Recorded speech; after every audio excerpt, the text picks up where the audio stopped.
안녕하세요. 저는 서울 구로구에 살고 있는 30대 후반의 기혼 여성입니다. 흔히들 결혼은 집안과 집안끼리의 만남이라고 하잖아요. 단순히 결혼할 배우자와의 관계를 넘어서 그 사람의 가족 전체가 나와 그리고 우리 집과 맺어지는 일이라고요. 최근에 저는 일련의 사건을 통해서 그 말이 무슨 뜻이었는지를 뼈저리게 깨달을 수 있었습니다. 그동안 저희 남편은 저와 둘도 없이 죽이 잘 맞는 사이였고, 연애하고 결혼해서 살아오는 동안 아무런 불만이 없었을 만큼 괜찮은 사람이었어요. 하지만 안타깝게도 남편의 가족은 그렇지가 못했고요. 남편에게는 밑으로 여동생 한 명이 있었습니다. 오늘 이야기의 주인공이 바로 저에게는 시누이가 되는 그 여동생이죠. 그리고 이제 와서 생각해보면 애초부터 싹을 잘라냈어야 했던 게 아니었나 하는 뒤늦은 후회가 밀려들기도 합니다. 처음부터 이상한 소리에 이상한 행동을 보였던 게 한두 번도 아니었거든요. 사람 참 변하지 않는다더니 정말로 그렇더라고요. 만약에 저와 비슷한 상황에 처해 있는 분들이 계시다면 오늘 저의 이야기가 조금이라도 도움이 되기를 바라면서 이 사연을 보내봅니다. 스스로를 돌이켜봤을 때 저는 여러모로 평범한 보통의 사람이었어요. 평범한 집에서 태어나 저를 누구보다 사랑해 주셨던 부모님 밑에서 무난한 학창시절을 보냈습니다. 사람들을 모두 모아놓고 줄을 세운다면 딱 더도 말고 덜도 말고 중간쯤에 있는 집단에 들어갈 만큼요. 살면서 별난 사고 한 번 친 적 없었고 크게 사고를 당하거나 아팠던 적도 없었고요. 그냥 조용히 학교를 다니면서 수업을 듣고 학교를 마치면 또 학원을 가고 저와 비슷한 성격의 친구들과 어울려서 하루하루 어제 본 드라마나 예능, 연예인 이야기를 하고 맛있는 떡볶이를 사 먹고 PC방에 가서 게임을 하거나 영화를 보는 게 소소한 낙의 전부였던 그런 학생이었죠. 다른 누군가에게는 이렇게 평범한 저의 인생이 재미없고 시시할지 몰라도 저는 그게 나쁘다고 생각해 본 적이 단 한 번도 없었습니다. 자고로 평범한 게 세상에서 제일 어려운 법이라고들 하잖아요. 너무 유명해지거나 너무 대단해진 것도 물론 부러운 삶이었지만 그런 인생들은 또 그런 만큼 사고에 휘말리고 구설수에 시달리거나 뜻밖의 예기치 않았던 문제들이 생기기도 하는 법이니까요. 물론 저는 유명해질 만큼 대단한 재주도 없었고 그렇다고 공부를 그렇게까지 특출나게 잘하는 것도 아니었고요. 다만 다른 사람들이 모두 그렇듯이 저에게도 몇 가지 장점은 있었습니다. 그 중에 하나는 비교적 자기 객관화가 잘 되어 있는 편이어서 제 분수를 안다는 점이었어요. 저는 저를 잘 알기 때문에 제가 가지지 못한 것에 대해서 무리하게 욕심을 내본 적이 없었습니다. 그런 걸 원하는 성격도 아니었고요. 그냥 평범하고 소소하게 너무 튀지도 않고 그렇다고 너무 못하지도 않게 딱 지금처럼만 무탈하게 잘 사는 것이 저의 유일한 목표라면 목표였어요. 사람들은 인생의 시기마다 가져야 할 목표와 해야만 하는 일들이 있다고 하던데 학생 신분을 벗어나 20대를 지나고 30대로 접어든 저에게도 그런 시기적인 목표가 있었습니다. 다른 무엇보다 가장 중요한 것은 괜찮은 회사에 취직해서 열심히 저만의 커리어를 쌓는 것이었어요. 앞으로는 100세 시대라고 하던데 100살까지 일하지는 못하더라도 남은 인생 저를 열심히 먹여 살릴 만한 직장은 있어야 했으니까요. 다행히도 운이 좋아서인지 아니면 그나마 열심히 노력했던 것이 빛을 발해서였는지 저는 제가 소망했던 괜찮은 회사에 합격을 할 수가 있었습니다. 그리고 한 번의 이직을 통해서 연봉과 복지가 더 괜찮은 곳으로 점프를 했고요. 여기까지는 아무런 문제가 없던 무탈한 인생이었죠. 제가 그렇게 바랬던 그 평범하고 무탈한 인생 말이에요. 이제는 그 다음 목표로 넘어가야 할 차례가 되었죠. 그건 저만의 행복한 가정을 꾸리는 일이었습니다. 취직을 했으면 자리를 잡고 이제는 결혼을 하는 게 저의 그 다음 목표였거든요. 저는 비혼주의도 아니었고 아기를 낳고 싶지 않은 딩크도 아니었어요. 사랑하는 사람을 만나서 결혼을 하고 저희 부모님처럼 아들, 딸 하나씩을 낳고 오래도록 행복하게 잘 사는 것이 저의 꿈이었습니다. 하지만 그건 제 생각대로 되는 게 아니더라고요. 그동안 연애를 하지 않았던 것도 아니었는데 결혼으로 이어진 인연은 하나도 없었거든요. 제 인연을 만나지 못했던 것이었죠. 어느덧 나이가 이제는 33을 넘기고 있었는데 아직도 결혼할 인연을 찾지 못했다는 게 너무 스트레스로 다가오더라고요. 심지어 1년 전부터는 그나마 잘하고 있던 연애마저도 하지를 않았습니다. 시간이 갈수록 첩첩산중이더라고요. 물론 결혼 생활이라는 게 그렇게 상상하는 것만큼 달콤한 것은 아니라는 건 저도 잘 알고 있었습니다. 내가 결혼해봐서 하는 말인데 행복한 결혼 생활? 그런 거 다 환상이다. 결혼은 그냥 1%밖에 안 되는 찰나의 행복과 99%의 희생인 거야. 배우자의 성격? 물론 배우자 성격도 중요하지. 나랑 잘 맞는 것도 중요하고. 그런데 결혼은 그게 다가 아니라니까. 그래, 날 보면 모르겠냐? 남편이랑 잘 맞춰서 평생을 아무 문제 없이 살아가는 것도 보통 일이 아닌데 시어머니의, 시아버지의, 시누이까지. 그중 누군가는 무조건 이상한 사람 하나씩은 이게 마련이라니까. 다양부에서 남편의 시댁 식구들까지 전부 다 아무 문제 없다고 쳐. 그러면 자식이 애를 먹인다더라. 결혼은 안 할 수 있으면 그냥 안 하는 게 최고야. 일찍 결혼을 해서 이미 기혼인 제 친구들은 걱정하는 저를 두고 그게 무슨 말도 안 되는 소리냐는 듯이 저마다 한 소리씩을 해댔습니다.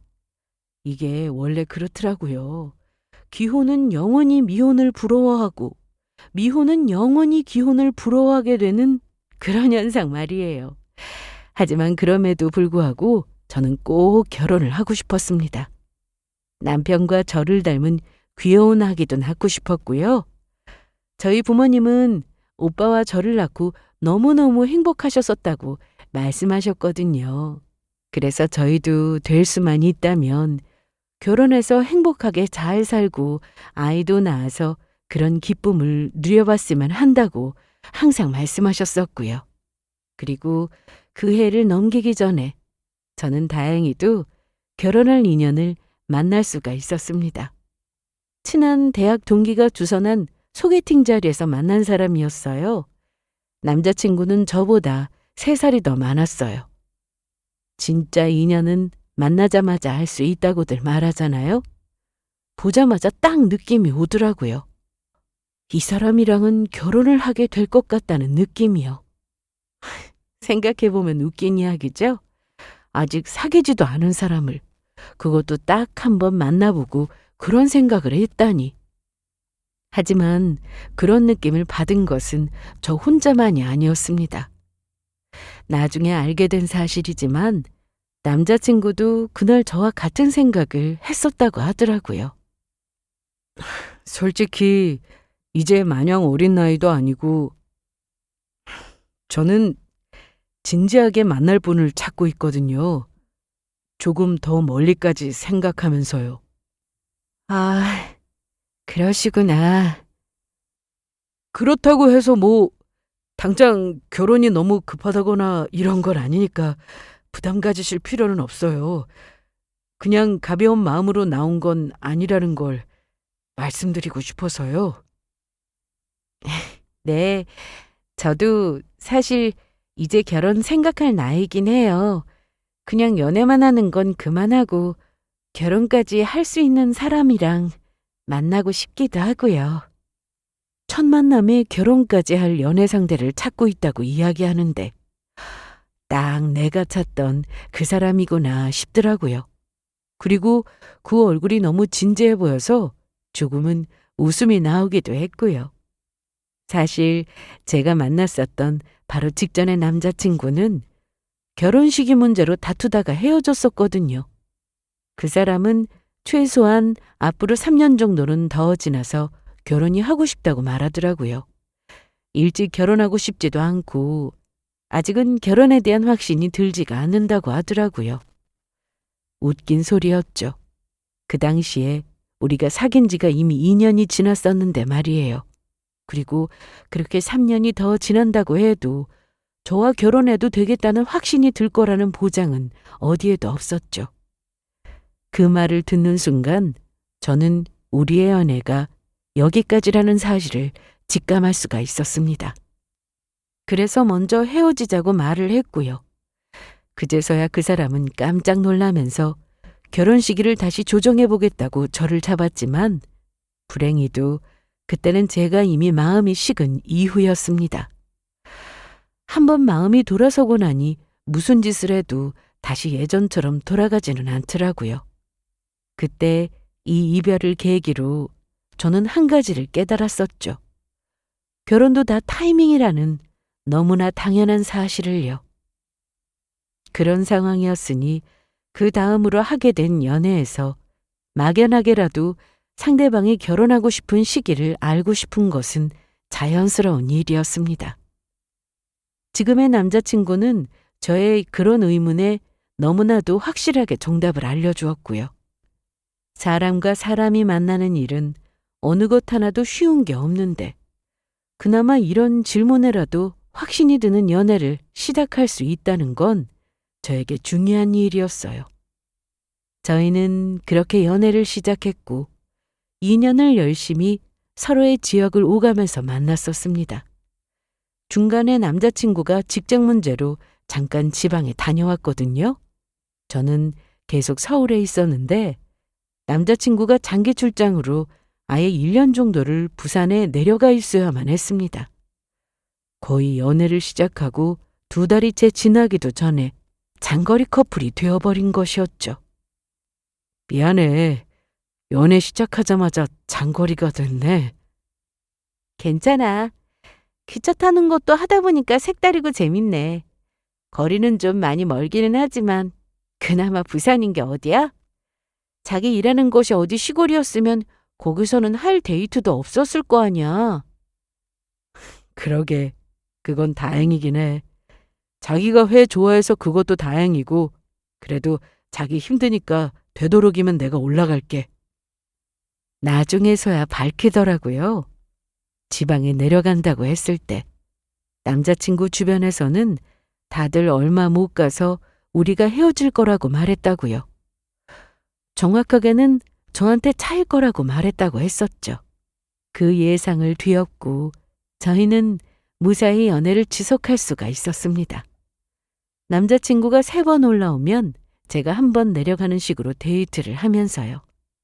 비록 보고 싶을 때 바로바로 만날 수가 없다는 애로사항이 있기는 했지만 그런 만큼 만나서는 더 애틋해지는 장점도 있더라고요. 남자친구는 제가 여태껏 만나왔던 사람 중에 가장 성격이 좋은 사람이었습니다. 착하고 긍정적이고 살면서 욕 한 번 해본 적이 없었다고 할 정도로 바른 사람이었어요. 옆에서 제가 봐도 신기할 정도로요. 생활 태도도 좋았습니다. 항상 성실하고 매사에 주어진 일은 뭐든 열심히 하는 사람이었고요. 지켜본 바로는 저런 성실함에 저 정도 생활력이면 나중에 무슨 일이 생기더라도 처자식을 굶길 일은 없겠다 싶더라고요. 무엇보다 가장 중요한 것은 저를 너무 좋아해주고 저에게 잘해준다는 사실이었습니다. 앞에서 나열했던 그 모든 장점들 중에서 이게 제일 중요한 부분이었죠. 저를 아끼고 사랑하고 평생 그 마음이 변하지 않을 것 같다 싶은 모습들이요. 그리고 남자친구가 결혼을 하자고 말했을 때 저는 2번 고민할 것도 없이 예스라고 대답을 했습니다. 그러지 않을 이유가 없었거든요. 다행히도 결혼식을 올릴 때쯤 남자친구의 장기 지방 출장도 마무리를 짓게 되었어요. 그래서 신혼집을 서울로 잡을 수가 있었고요. 그렇게 기다렸던 결혼을 하게 됐는데도 한동안은 실감이 나지를 않더라고요. 이게 정말로 현실에서 이루어진 일인가 싶었죠. 제 상상 속에서 너무 오랫동안 기다려왔던 일이어서 그런지 더 그랬죠. 커플은 서로 모든 보완이 되는 부분이 있어야 오래가는 법이라던데 그런 점에서 볼 때 저희는 너무나 잘 맞는 한 쌍이었습니다. 성격적으로도 그랬고 다른 부분에서도 마찬가지였어요. 우리 이제 슬슬 여행 계획 세워야 하지 않을까? 안 그래도 그 이야기 하려고 했었는데 어제 회사에서 시간이 남아서 내가 계획을 좀 세워봤거든? 한번 볼래? 와, 무슨 10분 단위로 계획을 세워놨네? 이건 그냥 계획이니까 꼭 이대로 해야 한다는 부담은 가질 필요 없고 여행 가서 당신 컨디션 안 좋으면 좀 쉬거나 계획을 바꾸기도 해야 하니까 여기 옆에 이한이랑 사만도 세워놨어. 한번 봐봐. 저는 계획을 세워서 하는 걸 잘 못했거든요. 그런데 저희 남편은 뭐든 계획 세우기를 좋아하고 그게 생활인 사람이었습니다. 여행을 가는 건 좋아해도 계획을 세우는 건 싫어하는 저와 계획 세우기를 좋아하면서 그걸 귀찮아하지 않는 남편. 세상 천지에 이렇게 좋은 조합이 또 있을까요? 서로가 서로를 만나서 참 다행이라는 생각이 들었습니다. 저희의 결혼 생활은 이렇게 순탄하게 흘러갔어요. 저는 그냥 남편과 함께 지내는 이 매일매일이 요즘은 마치 꿈처럼 행복할 뿐이었고요. 하지만 완벽한 결혼이라는 건 현실 세계에서는 불가능한 일이더라고요. 저희에게도 문제는 있었습니다. 그건 바로 신우이였어요. 재현아, 연락도 없이 갑자기 웬일이야? 말도 마. 우리 집 에어컨 갑자기 고장났어. 이 더위에 무슨 일이야, 진짜? 고칠 때까지 일단 핏이 났어. 에어컨이 고장났다고? 수리기사는 불렀어? 그런데 우리 같은 사람이 많나 봐. 최대한 빨리 오더라도 한 일주일은 걸릴 것 같다네. 우리 당분간 여기 좀 있어도 되지? 퇴근하고 집에 왔더니 신우이가 조카 둘까지 데리고 저희 집에 와 있더라고요. 애들은 온 집안을 뛰어다니다가 지쳤는지 이제는 작은 방에서 게임기를 가지고 놀고 있었고 신우이는 거실 소파에 드러누워서 퇴근한 저를 향해 손을 흔들었습니다. 이제 와? 늦었네. 갑자기 웬일이야? 에어컨 자세한 건 오빠한테 들어. 신우이가 평소에도 자기 집 드나들듯이 저희 집을 자주 들락거리기는 했습니다. 하지만 이렇게 말도 없이 들이닥친 건 그때가 처음이었어요. 저는 당황해서 남편에게 안방으로 들어오라고 눈짓을 보냈습니다. 그랬더니 남편이 에어컨이 고장났다느니 어쩌냐면서 우리 집사 애들이랑 며칠 지내기로 했다지 뭐예요. 뭐? 그걸 왜 마음대로 혼자 결정해? 재은이도 방금 왔어. 나도 당신한테 연락하려고 하는데 당신이 마침 온 거고. 그리고 아가씨도 그렇지. 며칠 있겠다는 이야기를 할 거면 나한테도 미리 전화라도 해서 양해를 구했어야 하는 거 아니야? 대뜸 애들까지 데리고 와서 통보하는 건 좀 아니지 않아? 갑자기 그렇게 된 거라 재은이도 경황이 없었나 보지. 이 한여름에 밖에 1분만 나가 있어도 숨이 턱턱 막히는데 더군다나 애들까지 있잖아. 당신이 좀 이해 좀 해줘. 어? 남편은 제 심정을 다 이해한다는 듯이 저를 달랬습니다. 그래도 어이가 없는 것은 마찬가지였어요. 저는 다시 거실로 나가서 드러누워 TV 채널을 돌리고 있는 신우이에게 물었습니다. 서방님은 어떻게 하고 혼자 왔어? 그 인간 불편해서 자기는 호텔 가 있겠대. 너도 호텔이 편하지 않아? 여긴 손님 방에 침대도 없는데. 아니, 나는 여기가 더 편한데 그 인간이랑 같이 있는 게 더 불편하지. 나 당분간 신세 좀 질게. 신우이는 뭘 당연한 걸 묻느냐는 듯이 당당하게 여기가 편하다고 대답하더라고요. 신우이 내외는 예전부터 사이가 좋지 않았거든요. 거의 아이들 때문에 같이 사는 거라고 말해도 무방할 정도로요. 말투나 호칭에서 짐작하셨을지 모르겠지만 신우이와 저는 원래 아는 사이였습니다. 친구 사이였어요. 정확하게는 친구의 친구 사이였고요.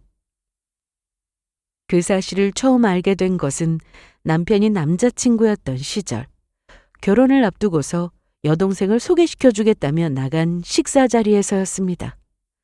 건너편에서 먼저 도착한 저희 쪽을 향해 걸어오는 사람의 얼굴이 낯이 많이 익은 것 같다 싶더라니 저를 만나자마자 대뜸 반말로 그러더라고요. 진짜 인연이다. 어떻게 이런 인연이 다 있지? 윤성미! 너 나 기억 안 나? 박재은? 현지 친구? 기억하네. 야, 너 많이 이뻐졌다. 내 기억 속에는 이 얼굴이 아니었는데. 예비 신랑의 여동생이 알고 보니 제 고등학교 동창이더라고요. 같은 반이었던 적은 한 번도 없었고 제 친한 친구의 친구였던지라 오다 가다 만나 얼굴만 아는 사이 정도였죠. 친구인 현지의 소개로 간단하게 인사 정도만 하는 사이, 딱 그 이상도 이하도 아닌 사이요. 저희가 고등학교를 졸업하고 다른 동네로 이사를 간 이후로는 그나마도 만날 기회가 한 번도 없었고요. 그런데 10여 년이 훌쩍 넘은 지금 이 자리에서 딱 만나게 된 것이었습니다. 뭐야, 둘이 아는 사이야? 성미랑 나랑 같은 학교 나왔잖아. 뭐? 진짜? 처음. 그러고 보니 자기도 그 학교 나왔다고 했지? 와, 어떻게 이렇게 다 만나냐? 그러게. 참 세상 좁네. 반갑다면서 제 어깨를 툭툭 치는 신우이와 우리는 어떻게든 만날 운명이었던 것 같다며 즐거워하는 예비 신랑. 그 사이에서 저는 혼자 조용히 순웃음을 짓고 있었습니다. 왜냐하면 저는 신우이를 딱히 좋아하지 않았었거든요. 고등학교 때부터 알아차렸죠. 아, 나와는 정말이지 결이 안 맞는 친구구나 라는 사실을요. 솔직히 현재의 친구인 것만 아니었다면 평생 간단한 인사말조차 나눌 일이 없을 것 같은 애였어요. 그 정도로 저와는 맞지 않았죠. 특히나 신우이의 저 툭툭 내뱉는 말투는 제가 제일 싫어하는 종류의 것이었습니다. 신우이는 상대방을 묘하게 긁거나 깎아내리는 게 주특기였거든요. 특히나 본인이 만만하다고 생각하거나 본인 눈에 거슬린다 싶은 상대방에게는 그 정도가 더했죠. 집에서 얼마나 귀하게 컸는지는 몰라도 공주병 증세도 좀 있었고 평소에 행동하는 걸 보면 하도 자기밖에 모르길래 저는 신우이가 외동딸이라고 착각했을 정도였어요. 물론 지금 신우이에게도 장점은 있었습니다. 얼굴도 눈에 띄게 예쁘고 같은 여자가 봐도 살살 녹을 정도로 애교가 많다는 장점이 있었죠. 자기 기분 내킬 때만 내키는 상대에게만 미친 듯이 부담스러울 정도로 잘해주기도 했고요. 하지만 그러면 뭐 하겠어요? 평소에 성격이나 인성이 저 모양인걸요. 그러니까 신우이의 남편도 학을 떼고 신우이와는 말조차도 섞지 않으려 하고 있는 거겠죠. 저는 그 심정을 10분 이해했습니다. 하지만 중요한 건 신우이의 그런 문제점들을 저희 남편은 전혀 모르고 있었다는 사실이었어요. 남편에게는 그저 신우이가 사랑스럽고 애교도 많은 귀여운 여동생일 뿐이었습니다. 저도 처음에는 그 사실에 경악했지만 거기에는 복합적인 이유가 있더라고요.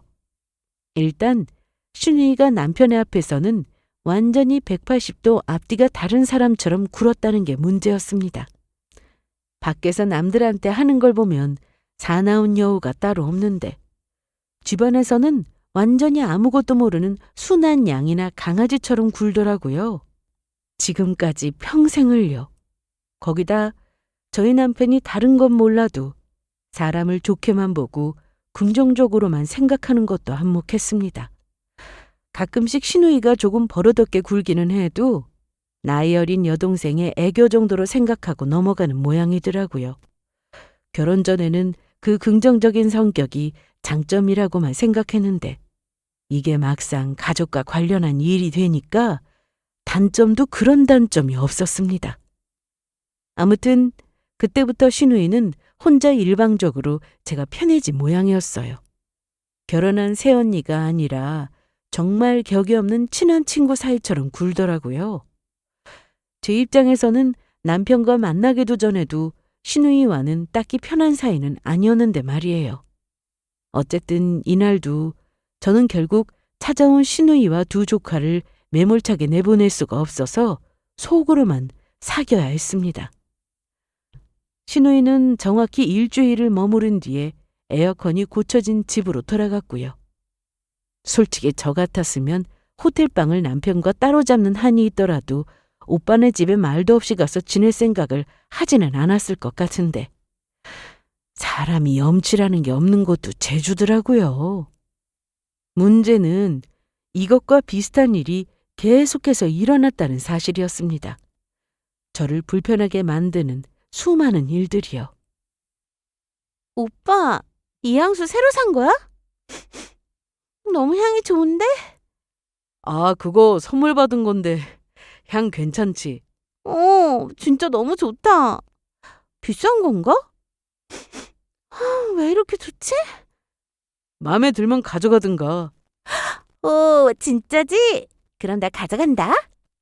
저건 남편 정말 친한 친구가 신혼여행을 다녀오면서 면세에서 사서 선물해준 향수라 30만 원이 훌쩍 넘었었거든요. 그걸 귀신같이 알고 가져가더라고요. 이게 한두 번이 아니었습니다. 신우이는 수시로 저희 집에 들러서 돌아갈 때는 꼭 뭔가를 하나씩 가져가고는 했어요. 아주 빈손으로 집에 돌아가는 법이 없었죠. 보통은 결혼한 딸들이 친정에 가서 저렇게 한다던데 친정은 버젓이 놔두고 신우이는 저희 집에 와서 저러고 있었어요. 향수는 시작에 불과했습니다. 남편이 회사에서 명절 선물로 나눠준 한우 선물 세트를 홀랑 가져가는가 하면 조카애들이 쓰는 컴퓨터가 고장났다면서 남편 노트북을 가져가기도 했어요. 말은 빌려간다고 했지만 일단 한번 가져간 걸 다시 돌려준 적은 한 번도 없었고요. 뭘 자꾸 동생한테 이렇게 하나둘씩 줘. 당신도 써야 하는 물건 아니야? 노트북 안 써? 나 지금은 잘 안 써. 그리고 잠깐 빌려간 건데 뭐. 저번에 빌려갔던 게임기도 그대로 조카들이 쓰고 있잖아. 당신은 또 새로 샀고. 그거 어차피 새 게임기 나와서 바꾸려고 했던 거야. 중고로 팔려고 내놓으려던 건데 조카들이 좋아하니까 가져가라고 둔 거고. 말을 하면 할수록 속이 터지는 건 저였어요. 그리고 본인이 이상하게 생각을 하지 않으니 그걸 일일이 지적을 해봐야 속 좁아 보이는 건 또 다름 아닌 저였고요. 한 식구끼리 뭘 그런 걸 가지고 네 것 내 것 따지느냐고 눈치를 주더라고요. 한 식구끼리 물론 안 쓰는 물건들 가져가서 돌렸을 수도 있었죠. 그런 거였다면 저도 아깝다고 생각하지 않았을 거고요. 하지만 저희는 경우가 달랐습니다. 신우이는 저희가 멀쩡히 잘 쓰고 있는 물건을 탐내서 가져가는 게 대부분이었고 정작 그런 신우이는 본인 물건을 내놓은 적은 단 한 번도 없었고요. 크게는 노트북 같은 전자제품부터 시작해서 작게는 외국에서 사온 과자들에 급하게 떨어진 생필품까지도 야무지게 챙겨가는 게 신우이였어요. 물론 몇 번은 제가 거절하기도 했습니다. 쓰는 물건이라고요. 그러면 두어 번 더 찔러보다가 안 가져가기는 했어요. 하지만 자꾸 거절을 해야 하는 상황을 만드는 것 자체가 저에게는 스트레스더라고요. 왜 이렇게 남의 집 물건을 탐을 내는지. 나중에는 시누이가 저희 집에 오는 것 자체가 싫어지더라고요. 이 문제에 관해서는 제가 왜 스트레스를 받는지 이해를 못하는 남편한테도 짜증이 났고요. 그래도 저는 최대한 남편 앞에서는 시누이에 관해서 안 좋은 이야기는 하지 않으려고 노력했습니다. 남편은 여동생이랑 유난히 사이가 좋았고, 그래도 가족인데 무슨 이유에서건 가족 욕을 게 듣기 좋을 리가 없었으니까요. 납득이 가는 이야기라도 아내가 이야기를 하면 섭섭하게 들릴 수도 있는 게 가족 문제였죠. 아무튼 이런 상황에 어느 날 사건 하나가 터졌습니다. 알고 봤더니 시누이가 친구들 돈을 빌리고서 갚지 않았다고 하더라고요. 그리고는 연락이 두절됐다고 했고요. 한동안 시누이가 제주도에서 좀 쉬고 오겠다면서 애들을 데리고 나갔던 적이 있었는데 그게 다 이것 때문인 것 같았습니다. 제주도 가기 전에 핸드폰 번호까지 아예 싹 바꿔버리고 나갔더라고요. 너 갑자기 핸드폰 번호는 왜 바꿨어? 나 요즘 스팸 전화가 너무 많이 오네. 일일이 차단하려다가 귀찮아서 그냥 아예 번호 바꿔버리려고. 아무튼 이거 내 번호니까 새로 저장해. 의아했던 남편이 물어봤을 때는 분명히 스팸 전화 때문에 번호를 바꾸는 거라고 말했었거든요. 하지만 사실은 돈을 빌리고 갚지를 않아서 번호를 바꿔버린 것이었습니다. 정확하게는 투폰을 쓰고 있더라고요. 가족이나 친한 지인들용으로 새 번호를 개통했고 예전에 쓰던 번호는 회선만 남겨놓은 것이었죠.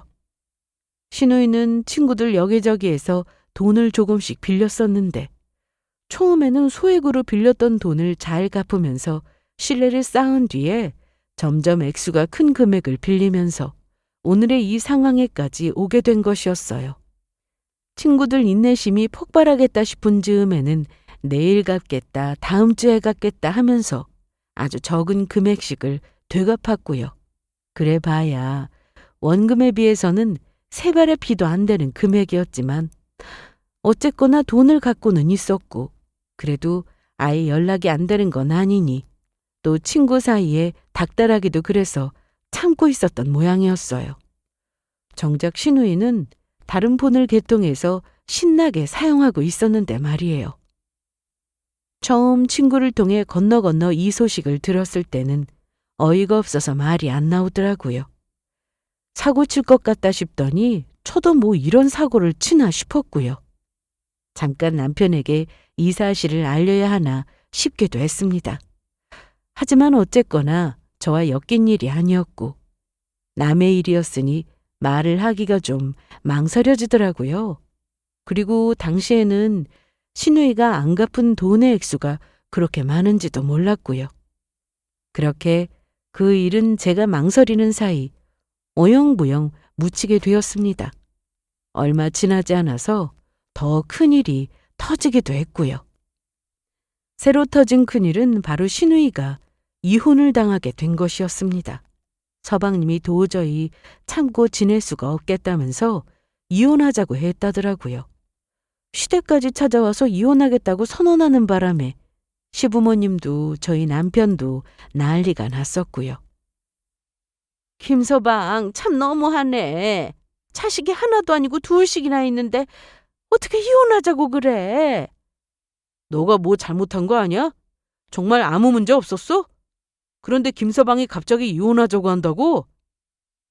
내가 뭘 잘못을 해? 괜히 혼자 저러는 거야. 진짜 기가 막혀서. 아니 지금 이혼하자고 할 사람이 누군데 자기가 이혼을 하자고 해? 그래서 어떻게 할 거야? 뭘 어떻게 해? 이혼하자고 저렇게 난린데. 안 하면 소송이라도 걸겠대.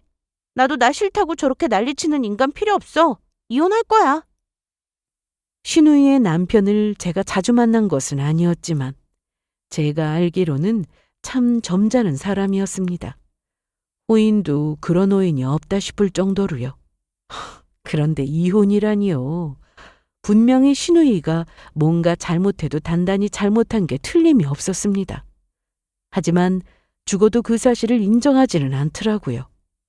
시부모님과 저희 남편은 그저 한숨만 푹푹 내쉬어댔습니다. 어쨌거나 자식까지 두고 마음 떠난 사람을 붙잡을 방법은 없었죠. 이혼은 소송까지 가지 않고 합의로 마무리되었습니다. 조카 애들 둘은 신우이가 데려가고 양육비는 저쪽에서 지급하는 걸로요. 재산은 합의할 것도 없었습니다. 각자 결혼 전에 가져온 재산 가져가는 걸로 했고요. 문제는 신우이 쪽이었죠. 결혼할 때 가져간 재산이 별로 없었거든요. 달랑 4천만 원이 전부였다고 하더라고요. 집도 차도 신우이 남편이 해왔던 거였고요. 지금도 신우이는 아르바이트 비슷한 단기 계약직 일을 하고 있었습니다. 그나마도 언제 관두거나 잘리게 될지도 모르는 일이었고요. 제가 알기로는 제대로 된 직장을 구해서 일을 한 적이 거의 없었다고 하더라고요. 너 집은 어떻게 할 생각이야? 알아는 봤어? 아니, 이제 알아봐야지. 그런데 마음에 드는 곳이 없네? 너 어떡하려고 그래? 빨리 알아봐야지.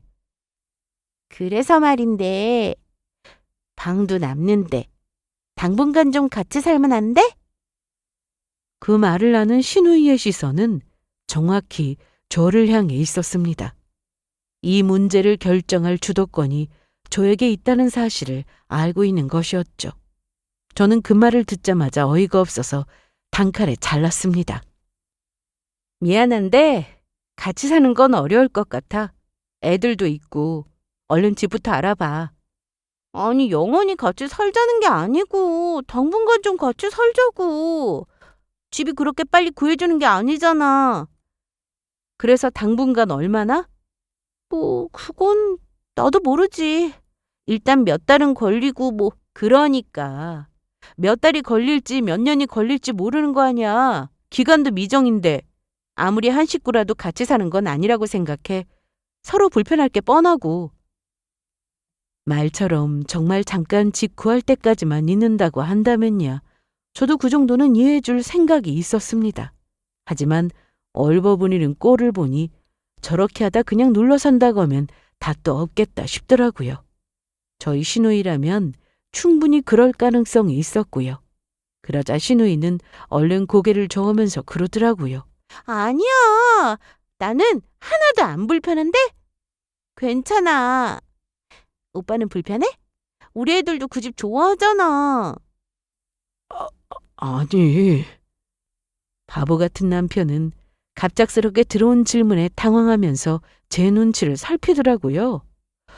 저는 남편의 입에서 뭐라는 대답이 나오기도 전에 딱 잘라 말했습니다. 아니, 너는 안 불편해도 나는 불편해. 미안한데 이건 안 되겠다. 제가 이렇게까지 대놓고 잘라서 거절할 거라는 생각은 못했는지 순간 신우의 얼굴이 딱딱하게 굳더라고요. 그래도 어쩔 수가 없었죠. 신우이는 그 뒤로도 한동안 틈만 나면 듣기 좋은 말로 저를 이리저리 구슬리려고 했습니다. 자기가 집안일도 열심히 할 거고 월세도 내겠다고 하면서요. 하지만 저에게는 그깟 월세 몇 푼과 집안일이 중요한 게 아니었습니다. 월세로 이 집 대출금을 다 갚는다고 해도 제 쪽에서 사절이었어요. 결국 안 된다는 걸 깨달은 신우이는 단념하고 새로 이사갈 집을 찾기 시작했습니다. 그러더니 글쎄 저희 집 바로 근처로 집을 구해서 이사를 왔더라고요. 그래도 애들이랑 같이 지낸다고 전 남편이 아파트 전세금은 보태줬다고 하더라고요. 아유, 아까 회사 근처로 재은이가 왔길래 잠깐 같이 커피 한 잔 마셨어. 그래? 무슨 일로 거기까지 갔대? 그냥 뭐 신세 한탄이지. 힘들다고. 요즘 애들도 혼자 보는데 일도 나가잖아. 힘든지 살이 엄청 빠졌더라. 얼굴이 반쪽이더라고. 신우이가 이혼한 데는 신우이의 성격 문제가 한몫했을 게 뻔했는데 남편은 그래도 이혼하고 혼자 사는 여동생이 불쌍한 모양이었습니다. 혼자 애 키우는 게 얼마나 힘들겠냐고요. 신우이가 틈만 나면 시부모님과 남편에게 힘들고 돈도 없다며 우는 소리도 자주 한 모양이었어요. 얼마 전에 시부모님이 3천만 원을 보태주셨다고 들었거든요. 막 이혼해서 사야 할 것도 많고 할 텐데 당분간 생활비에 보태서 쓰라고 하시면서요. 물론 솔직히 제가 봐도 신우이가 살이 빠진 것은 사실이었습니다. 먹을 걸 엄청 좋아해서 결혼하고 나서는 아가씨 때에 비해서 살이 제법 많이 찐 상태였는데 얼굴 살이 쏙 빠지긴 했더라고요. 저도 애를 키우는 입장이다 보니 또 감정이입이 되기도 했고요. 하긴 아무리 사이 안 좋은 남편이었어도 옆에 있는 거랑 혼자 사는 거랑은 또 틀리지. 그러니까 한 집에 살면 어쨌거나 애라도 잠깐씩은 봐줄 수가 있잖아. 지금은 재은이 혼자서 조카 녀석도 둘 다 케어하고 있어야 하는데 얼마나 힘들겠냐고. 하루아침에 이혼당해서 혼자 모든 걸 책임져야 한다면 저라도 힘들 것 같긴 하더라고요. 결국 마음이 약해진 저는 신우이를 최대한 배려해 주었습니다. 반찬도 만들어서 신우이를 불러다 나눠주기도 했고 김장김치를 담가서 나눠주기도 했고요. 신우이가 음식 솜씨는 영 꽝이었거든요. 정말 해도 늘질 않더라고요. 결혼 전에도 거의 배달 음식만 먹으면서 자취를 했다고 했고 결혼 후에도 요리 학원인지 뭔지를 잠깐 다니는 둥 마는 둥 하더니 결국 포기했는지 관뒀다고 했고요. 어른이야 밥은 밖에 나가서 사 먹든 생으로 굶든 알아서 한다지만 불쌍한 건 아이들이었습니다. 듣기로는 매일같이 냉동 햄버거, 냉동 돈가스 같은 냉동식품에 인스턴트 라면, 계란 후라이 같은 것들만 먹이고 있다고 하더라고요. 아우, 듣기만 해도 속이 터졌죠. 그렇게 저는 저희 집에 음식을 하는 김에 조금 넉넉하게 만든 걸 나눠주기도 했고 신우이 애들도 급하다고 할 때는 잠깐씩 봐주기도 했습니다. 하지만 그게 문제였던 걸까요? 신우이가 또 정신을 못 차리고 선을 넘기 시작하더라고요. 애들을 맡기는 게 점점 잦아진다 싶더니 나중에는 별로 급하지도 않은 일로 부탁을 하는 것 같은 낌새가 들기 시작했습니다. 그리고 급기야는 이런 소리까지 하더라고요. 같이 못 살겠다고 하는 건 내가 양보했으니까 대신 우리 애들 아침부터 저녁까지 좀 챙겨줘. 뭐라고? 나 이제 일하러 나가야 하잖아. 너 요즘 재택인가 뭔가 해서 하루 종일 집에 있다며. 집도 가까운데 잘 됐잖아. 신우이는 기존에 다니던 직장을 그만두고 최근에 새로운 일을 구했습니다. 근무 시간이 조금 더 길어졌고 대신에 돈은 더 많이 주는 곳이었죠. 아무래도 그전 직장처럼 설렁설렁 일을 하다가는 도저히 생계 유지가 안 되겠다 싶었던 모양이었어요. 그리고 제가 재택을 하는 것도 사실이었습니다. 얼마 전부터 주 3일은 재택근무를 하고 주 2일만 회사에 나가서 작업을 하고 있었거든요. 하지만 그렇다고 해서 그게 제가 신우이를 도와줘야 할 이유는 아니었죠. 이런 태도는 더더욱 아니었고요. 아니, 아침부터 저녁까지 챙기라니. 애들을 매일 봐달라는 소리야? 좀 그래주면 안 돼? 너 어차피 집에서 놀잖아. 정은이랑 우리 애들이랑 같이 놀라고 하면 되지. 정은이 밥 먹을 때 옆에서 숟가락 2개만 더 놓으면 되는 거고. 듣고 있자니 참 진짜 기가 막히더라고요. 어쩜 인간이 뻔뻔해도 이렇게까지 뻔뻔할 수가 있는지. 신우이는 뭐가 문제냐는 얼굴로 오히려 되묻는 저를 이상한 사람 취급까지 했습니다. 가족끼리 돕고 사는 게 당연한 거 아니냐면서 설마 애들 밥 한 끼 먹이는 것도 싫다고 할 거냐고도 했고요. 조카 애들이 불쌍하지도 않느냐고도 되묻더라고요. 그렇게 불쌍하면 자기가 요리 배워서 챙겨줄 생각을 해야지. 그걸 왜 남의 손을 빌려서 해결하려고 하는 건지. 그 사고방식이 이해가 되지도 않았지만 이해하고 싶지도 않았습니다. 저는 이대로는 도저히 안 되겠다 싶었어요. 이대로 놔뒀다가는 신우이가 평생 이렇게 정신을 못 차리고 도를 지나치는 행동을 하면서 살겠다 싶더라고요. 그 옆에서 제일 직접적으로 영향을 받는 건 바로 다름 아닌 제가 될 게 뻔했고요. 저는 이제는 뭐라도 해야겠다는 생각이 들었습니다. 그리고 다음 날, 저는 애들을 모두 데리고 아침을 먹으러 저희 집에 나타난 시누이를 맞이했어요. 전날 우리 집으로 오겠다고 시간까지 미리 통보를 했었거든요. 그 시간에 맞춰서 식사 준비를 마쳐 놓으라는 뜻이었죠. 저는 장까지 봐서 거하게 한상 아침을 차려두었습니다. 그리고 말했던 시간보다 5분 정도 늦게 나타난 시누이에게 문을 열어주었어요. 마침 저희 남편은 출장을 가고 없었고요. 덕분에 일이 더 수월했습니다. 문을 왜 이렇게 늦게 열어? 이제 매일 볼 사이인데 아예 비밀번호 나한테 이따 문자로 보내. 번거롭게 기다리는 것도 귀찮다. 밥 차려놨으니까 얼른 먹어. 참, 그리고 손님 몇 명도 더 불렀어. 손님? 누구? 저는 문을 열고 들어오면서 헛소리를 해대는 시누이의 말을 씹고 화사하게 웃으며 말했습니다. 손님이 있다는 말에 시누이가 문득 현관 바닥을 쳐다보는 것이 느껴졌습니다. 확실히 못 보던 몇 켤레 신발이 더 놓여있는 것을 보고는 의아한 눈으로 고개를 쭉 빼고 안쪽을 살피더라고요. 그때였어요. 이야, 드디어 만나네. 재은아, 잘 있었어? 그러게 세상 참 좁다더니. 아침 먹으러 와서 만나게 될 줄 누가 알았겠어? 부엌에서 하나둘씩 나오며 반갑게 인사를 건네는 사람들의 목소리가 들렸어요. 그리고 그 얼굴들을 확인한 시누이의 낯빛은 사색이 되었습니다. 재은아, 너 밥 먹으러 다닐 정신은 있나 보다. 그런데 우리 돈 갚을 정신은 왜 없었니? 여기는 어떻게 너희들이. 요즘은 아예 쥐꼬리만큼 보내던 돈도 안 보내더라. 바로 경찰서로 확 가버릴까 하다가 여기부터 왔는데. 어떻게? 오늘은 갚을 생각 좀 있어? 아니 그게 아니라 내 말 좀 들어봐 얘들아. 너 전화번호 바꾼 거야? 핸드폰으로 전화하니까 도통 안 받더라고. 그 친구들은 모두 시누이가 돈을 빌렸다는 친구들이었습니다. 저의 친구의 친구들이었죠. 제가 어제 현지를 통해서 알게 된 친구들에게 전화를 돌렸거든요. 내일 아침에 시누이 우리 집으로 올 거니까 돈 받을 친구들 있으면 싹 다 모이라고요.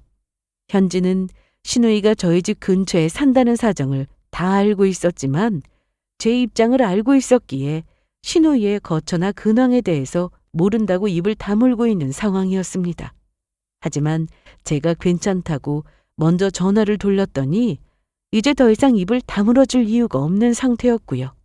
결국 연락이 닿은 친구들이 채무자인 친구들을 모두 불러서 저희 집에 모이게 되었죠. 잠깐만. 일단 진정 좀 해. 미안한데 내 말 좀 들어줘. 왜? 이번에도 거짓말하게? 이게 뚫린 입이라고 지금도 할 말이 남았나 보네. 이걸 확 그냥. 그날 저희 집은 당연히 난리가 났습니다. 아주 난리도 그런 난리가 없었죠. 하도 집에서 큰 소리가 나서 놀란 옆집에서 신고까지 해서 경찰까지 왔다 갈 정도였거든요. 물론 아무 일 아니라면서 일단은 웃으면서 돌려보내기는 했지만요. 저는 그 사이에 겁에 질린 조카 아이들을 데리고 잠시 집 앞 놀이터에 나갔다 왔고요. 그래도 엄마의 이런 험한 꼴까지 보여주고 싶지는 않았거든요. 그 일이 있은 이후로 시누이는 다시는 저희 집에 찾아오지를 않았습니다.